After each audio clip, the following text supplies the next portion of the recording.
Good morning and welcome to Workplace Wisdom, your best source for labor and employment law trends, thoughts, and ideas. I'm your host, Eric Clark, a partner at Thompson, Hine and Labor Employment Group. Today we have Ted Copetas. Ted is a partner at the firm Eberly McMahon Copetas. Ted's practice is focused exclusively on representing plaintiff employees against their employers. I invited Ted because he seemed like the perfect person to help provide some words of wisdom about how to keep your employees out of his office. Ted, thanks for joining me today. Eric, thanks for having me. I guess I am here to, against my own interests really, to perhaps put myself out of business by helping you and your clients understand why people come to my office in the first place and perhaps reduce some of those instances. All right, Ted, well, I know that you have done a lot of work about how we can keep our employees out of your office. So why don't we talk about the first thing that really drives people to you? So in thinking about this, you and I talked a little bit about some basic blocking and tackling that a company can do well. And if it doesn't do it well, it can lead someone who might otherwise sign a release and move on with life. It can lead to the type of bitterness that might bring someone to speak to a lawyer about it, who might talk to them about their claims and realize maybe there's something there. Maybe there's a problem with the termination. And the first thing that comes to mind is just the basic bad exit process.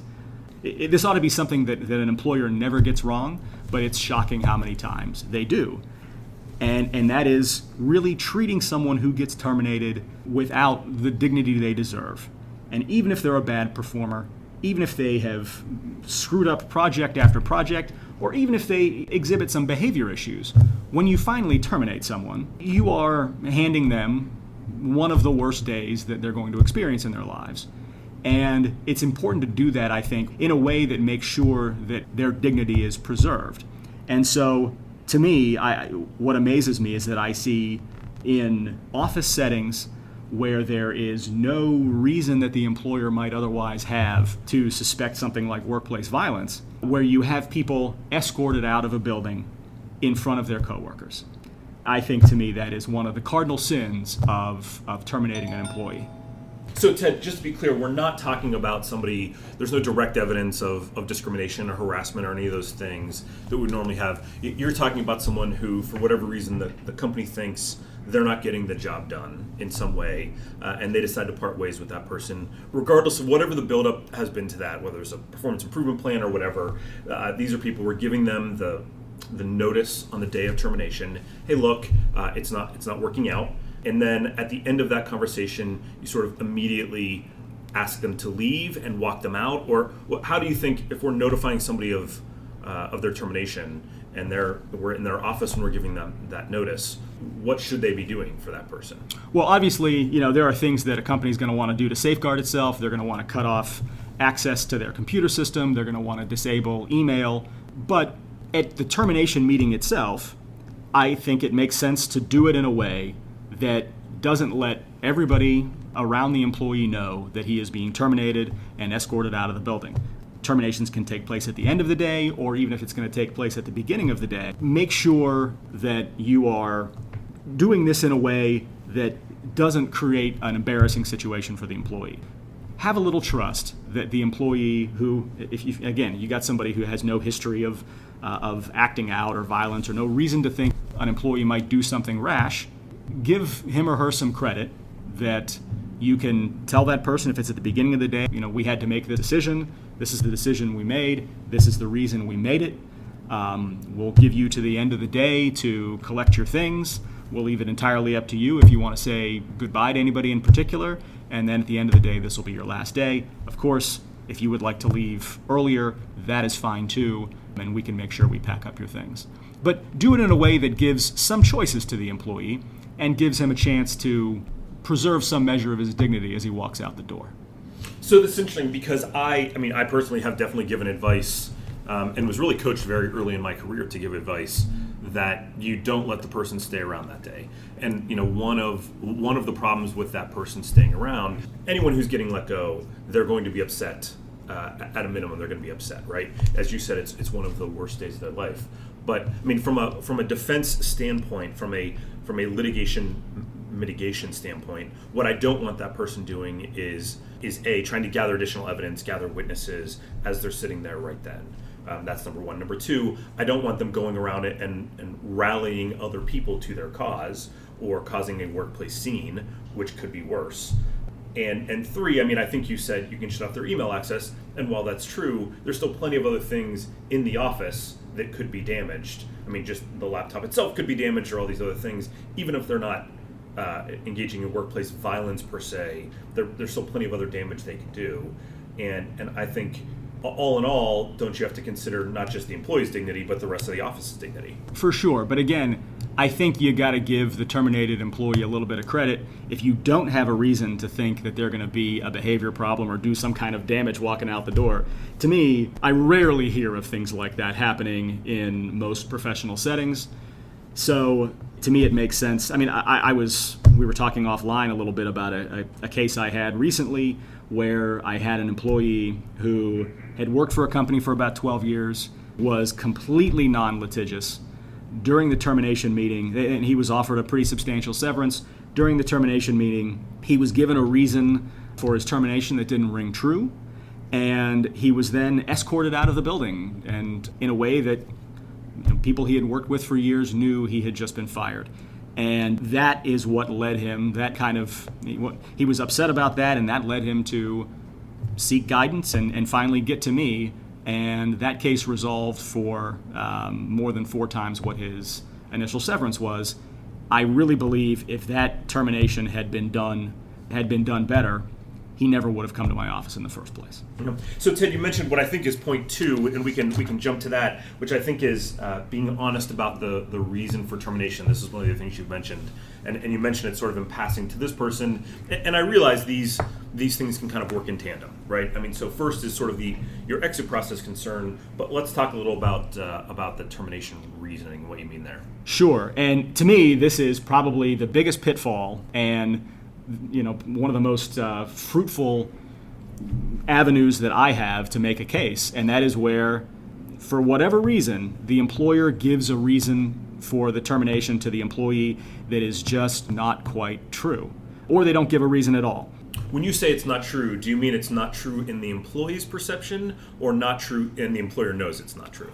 Well, I guess it could be either, but there might be a lot of reasons why an employer might not give the employee a genuine reason or the actual reason for why he's being terminated. It may be as simple as wanting to spare the employee's feelings. Instead of saying we had X, Y, and Z performance problem, telling somebody it just wasn't a good fit, or giving some other reason that just isn't quite true. And as you well know, what that does is you've got a stated reason for termination that the employer has to stick with when they're defending a case. And if it's not true, there's plenty of room for a plaintiff's attorney to attack that reason. And if it's not true, it becomes pretty easy to attack. Yeah, so when I often counsel companies through the termination process.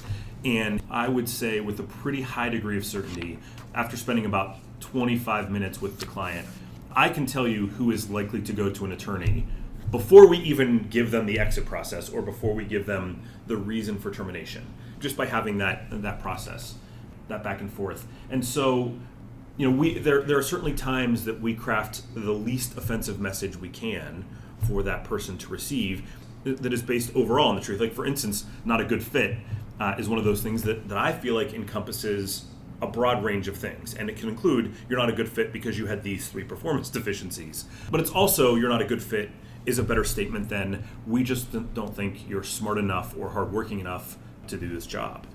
And so how do you expect employers to manage the difficulty of not wanting to hurt somebody's feelings, which is a lot of what we talked about in the bad exit process, with also being honest about the reason for termination when somebody just isn't a very good employee?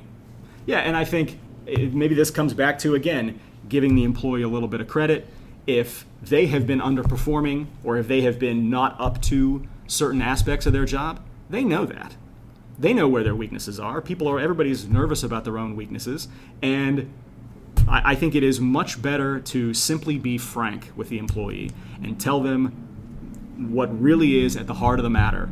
Because if you don't, you're going to give them the impression that you're giving them a reason that just isn't true. And if they don't believe that the reason is true, that is going to raise questions in their mind. And they're going to wonder to themselves, if they say they're terminating me for X reason, and I know in my heart that's not true, well, then what's the real reason they're terminating me? If I know it's that, if it's not that, well, what is it?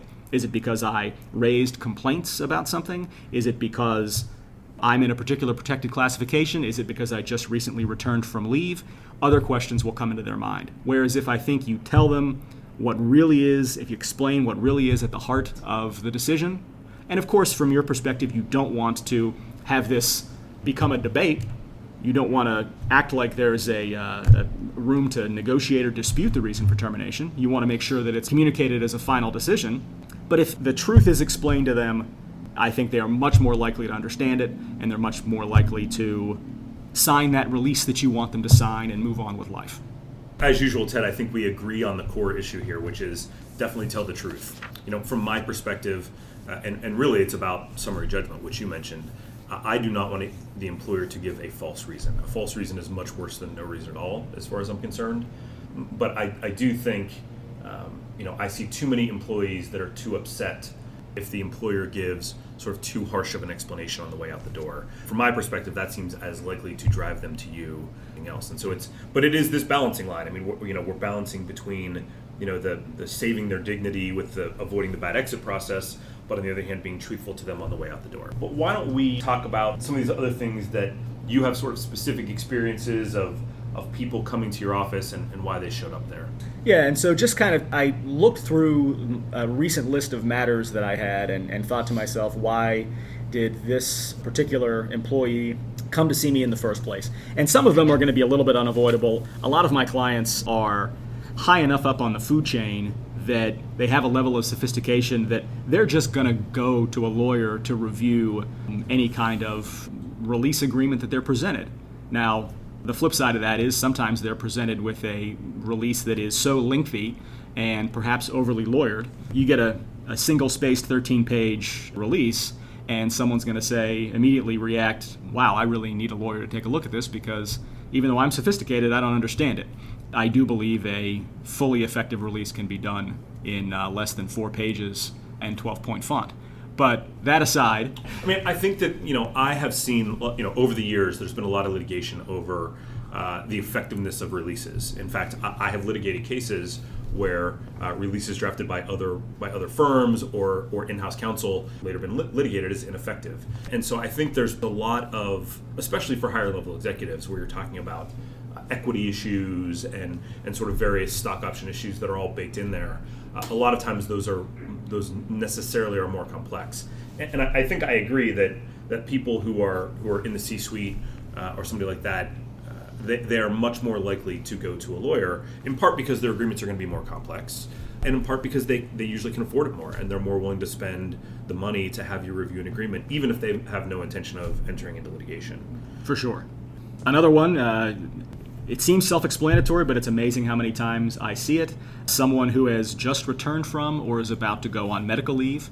I am sure you and your clients will say that has nothing whatsoever to do with the reason for termination, but it certainly raises questions in the eyes of the employee. Yeah, the things that hear from time to time is we're doing a reduction of force, and this person has been out for 3 months. Obviously, in terms of who I can do without, that seems like somebody who's easiest to do without. And that's not an acceptable answer from my standpoint, something I routinely would counsel clients against doing. I think the other one that I see quite a bit is, I'll call it the unfair pip. And maybe you've got a good reason to terminate the employee. Maybe it's because just for whatever reason the relationship is bad. Maybe it just isn't actually, as we talked about before. Maybe it really isn't a good fit.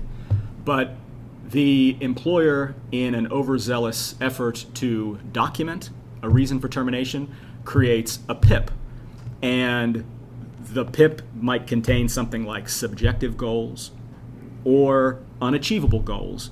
And the PIP is being put in place not really for the purpose of improving the employee's performance, but for the sake of documenting.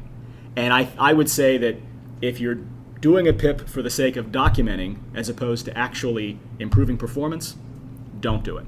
Because that, I think, drives some suspicion and resentment from the employee, and it frankly gives me something to attack if you've got things in a PIP that look or that I can make clear are disingenuous. On the other hand, if somebody has been fired for poor performance, I have to imagine one of the first questions out of your mouth in a deposition is, did you put this person on a performance improvement plan?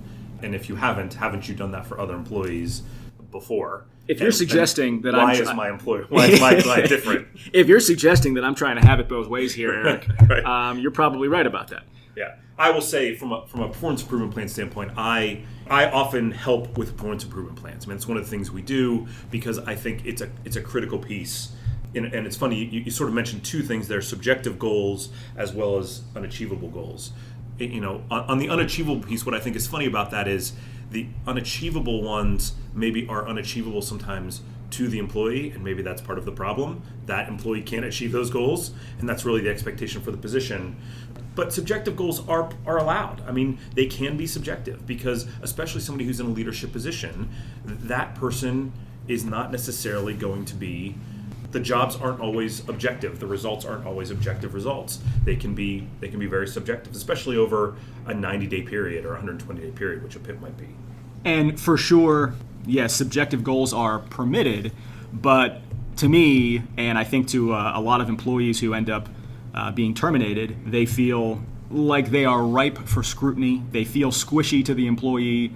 Then to me, that is something that should be scrutinized. And on the unachievable goals, look, if you've got someone who is, let's say they're in a sales position, and the goal that you're setting for them is simply to measure up to what other competently performing sales professionals are achieving, fine.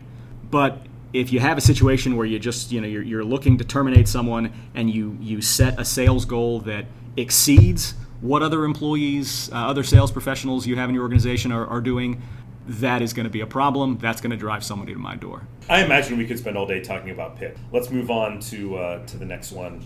What other things drive people to your door? So I'm going to skip one here and just go to I'm being scapegoated, because I've seen this a couple times recently. You have a team project, maybe it's some sort of an IT project, implementation of software or something like that, and you've got 10, 15 people on a team to implement this huge software project, and it doesn't go well. It ends up costing much more or taking much longer than it was supposed to, and one particular person is fired because of it. Maybe it is the most senior person on that team, the oldest person on that team. Maybe it's the only female, whatever it might be. But where you single out someone and they sort of take the fall for the failure of a team project, that is, I've had numerous people come to me somewhat recently about that issue. Interesting. General fairness issues. It seems like I'm the only one being blamed, differentiated from everyone else. Along those same lines, I think obviously consistency is important. You have an employee who committed some infraction and they know of someone, even if it's not in their department, even if they're not similarly situated, they know of someone who committed the same infraction or did something that they view as worse, and that other person was not fired. Of course, they are much more likely to come see me. And of course, someone who complains about something, even if it's not protected activity, an employee who complains about something that occurs in the workplace, maybe they just personally take objection to it, maybe they feel it's unethical or shady in some way, and they feel those complaints were ignored. Certainly a termination somewhat close in time to those complaints is going to potentially lead them to believe that their complaint had something to do with it. So that's, I think, a reason that whatever an employee's complaint might be, to make sure that they feel like they're heard with their complaint. Yeah, so this is an interesting one. We'll take a minute here because on the one hand, you have complaints that are protected activity, right? We all know that you cannot engage in unlawful retaliation against that person who's alleged gender discrimination or harassment in good faith belief. So let's put those to the side for a moment. And one thing you hear from a lot of employers is, hey, this is at-will employment. What they have complained about is not protected activity. They've complained that they're sitting too close to this person, or they're sitting too far away from something else, or there's someone who frankly complains a lot, which is not an unusual situation in the workplace. We all know those situations exist, and it's probably not crazy that some employers, if they had the option, would choose to work with fewer of those people who are frequent complainers about non-protected activity. And so what you're saying is those complaints, even when they're not necessarily protected activity, still drive people to your door. For sure. And obviously, you've got the extreme example of the serial complainer who complains about everything, including how far they are from the coffee maker. But that's not what we're talking about here. It's a lot of complaints. Even I, as a lawyer, have to give some real thought to, is this or is this not protected activity? And even if it's not, you have situations where an employee might be complaining about something that could implicate safety considerations, environmental considerations, whatever it might be. And if those complaints are ignored, that is going to make an employee think, they didn't take my complaint seriously, they weren't happy about the fact that I complained, and then I got terminated. So I would say a employee is a lot less likely to come running to me if they feel like they complained about something and it was dealt with, it was explained to them, they at least felt heard, and their complaint was addressed in some way, even if that complaint turns out to be illegitimate. Yeah, and I'll tell you, the way that I see this happen a fair bit, where I see some demand letters that come in, are employees who have a personality conflict with somebody nearby, and they complain about that person, and the vast majority of these complaints are not protected activity. And so what happens from an employer standpoint is they're sort of lulled into sleep from not protected, and then perhaps the 13th time that person has complained about someone, maybe that might be protected activity, and they sort of treat them all with the same level of disdain or eye rolling because it's all this long-term disagreement between the parties. And inevitably, the one and only complaint that the jury really hears about is the one that maybe theoretically was protected activity. Sure. And that kind of, again, I don't want to talk about the serial complainer, but I think the important thing that we agree upon is that all complaints ought to be heard and taken seriously by the employer, and where that happens, you can't go wrong. Mm-hmm. It's worth the investment of time. And of course, if you've got the serial complainer, that's a completely different. Gotcha. All right, what's next? What else can our listeners learn from you? The reduction in force when it seems like it's really not a reduction in force. Perhaps there is a reorganization, or someone is told that there's a reduction in force, but they keep in touch with people where they used to work, and they realize that either they've been replaced by 2 people, or there are the same number of people in the organization as before they were terminated. I recently had a very productive case with those facts, where very productive case, that is plaintiff's code word for very lucrative. And yeah, this was a case where I brought the CFO in and deposed him over a couple of hours and talked about how much the company was spending in payroll during the period right before the supposed reduction in force and during the period after. So I think a lot of employees can see the writing on the wall, and where they're told they're terminated in a reduction in force and they know that ended up not being the case within a span of 4 or 6 months, it's going to raise questions in their mind. Okay, understood. The reduction in force word, it can be thrown around too easily at times. A legitimate reduction in force with a business, even if they're not suffering from a downturn necessarily, but maybe they're not as profitable as they would be expected to be, or their investors would expect them to be, or they're overstaffed relative to the market. Those are legitimate things. But what I always encourage people to do, and I imagine that you would find this difficult when you see it, is very good documentation about why they're engaging in the reduction in force and the level that each group needs to go down in advance of there actually being the person selected. No question. And that documentation can be a check, a protective measure for an employer, because if you're really unable to document that and you're really unable to show we're trying to get from spending this much on payroll to that much on payroll, if you can't show that, well, this isn't a reduction in force, and perhaps there's a different reason you're terminating the employee. Well, my goal is to make things less productive for you, Ted. There you go. And along those lines, in the reduction in force context, when someone then, if they're documenting this properly, they're going to submit that Older Workers Benefit Protection Act paperwork, the disclosures. That's only if we're giving them a release in conjunction with it, yes. And they're going to submit the disclosures, and when the employee sees on the right side of the column or the left side of the column, employees retained, and they've got this lengthy list of, let's call it 50 people, and on the right side of the column are the people terminated, and there is just one or two, they realize they're going to feel much more like they have been singled out. So, and that this really isn't a reduction in force. So I guess the moral of the story is only tell somebody they're terminated in a reduction in force if it's actually a reduction in force. Yeah, one thing I'll add to the little bits of workplace wisdom here, when you're doing a reduction in force, I mean, there's sometimes an incentive. One of the things you'll give to folks is outplacement assistance, or you'll do some kind of training for them on how to write resumes, which are all great things and things I would encourage people to do. What I would discourage you from doing is trying to do some cost savings where you get all of those folks together in the room together and give them simultaneous training. One of the largest cases I ended up defending in my career happened to be where there were about 150 people in a room together who were being simultaneously trained. And by looking around the room, they, not my client, but they referred to it as the senior citizens meeting. And they started to believe that maybe there was an age bias in the selection process. Imagine that. And that led to a very large piece of litigation against one of my clients. Now, I wasn't involved in orchestrating that, of course, but definitely was something that drove them to a plaintiff's office. Another one that's kind of near and dear to my heart because it just drives me crazy every time I see it, and that is when someone has a non-compete that is unnecessarily broad or unnecessary altogether. It's amazing to me how many times I see someone who is being paid hourly or being paid something less than six figures and someone who doesn't really have customer contact, that isn't owning a customer relationship, and that employee has a non-compete.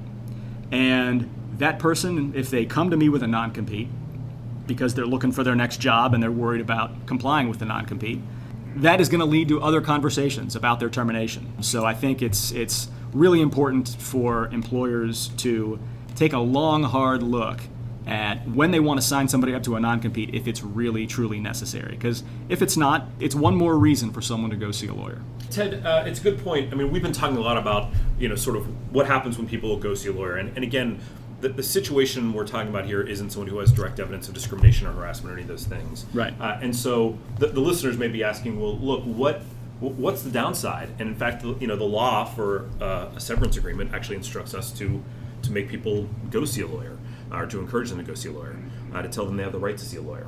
And the question may be, well, look, what's the downside? I've done everything right here. I don't care if they're mad on the way out the door. Maybe I was mad when I sent them out the door. Maybe they did something that upset me. What types of things happen when a person shows up in your office and maybe the termination was legitimate? That certainly happens. I mean, I get a lot of people that come to me with concerns that end up not being something that we can really move forward with. However, I really take time to speak with my clients and learn about what it is they're doing and what their jobs are. And I can't tell you how many times someone will come to me about how they've been treated, what they perhaps wrongly perceive as a hostile work environment. And in speaking with them about their job, I discover that they are paid on a salary basis and happen to do a lot of work from home, put in really long days, and perhaps shouldn't have been exempt in the first place.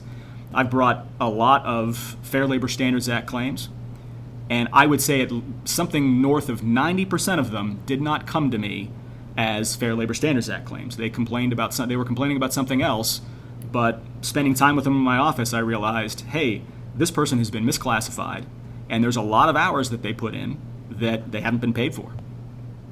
Yeah, I mean, we sometimes used to refer those as like tag-along claims, but it seems especially in the last 10 years or so, the Fair Labor Standards Act claims have really become the leader, not the tag-along necessarily, really a significant driver. And those are, for someone for a plaintiff's lawyer, I'm always happy to see a Fair Labor Standards Act claim, either as what ends up being the sole claim or paired with other claims of perhaps retaliation or discrimination, because I know from a leverage standpoint, it helps me a great deal and it makes life difficult for the employer. Right, and one of the reasons for that is because if you win, even if there was a single hour of overtime that was improperly compensated or failed to be compensated, that can lead to all of your fees being paid for the entire lawsuit. That is not lost on me, Eric. Right, sure it's not, but it also should not be lost on our listeners, on my clients, on the employers that are out there, because it's significant to them that they can win 98% of the case win the majority of it, and only end up paying the employee $20 for the lost overtime, but still be stuck paying Ted's outrageous and outlandish legal fees. There you go. Well, and misclassification can be costly, and I think that also exists not only in the Fair Labor Standards Act context, but also employee independent contractor context, where someone is treated as an independent contractor, and at the end of the day, to me, there are tests out there to analyze whether someone is properly an independent contractor, but the proper question at the end of the day is, who does this person work for? Do they work for themselves or do they work for the employer? And those misclassification mistakes can be costly as well. Well, listen, Ted, I think we're going to leave it there. I really appreciate you coming in today, and I look forward to talking to you again. Been a pleasure. Thanks, Eric.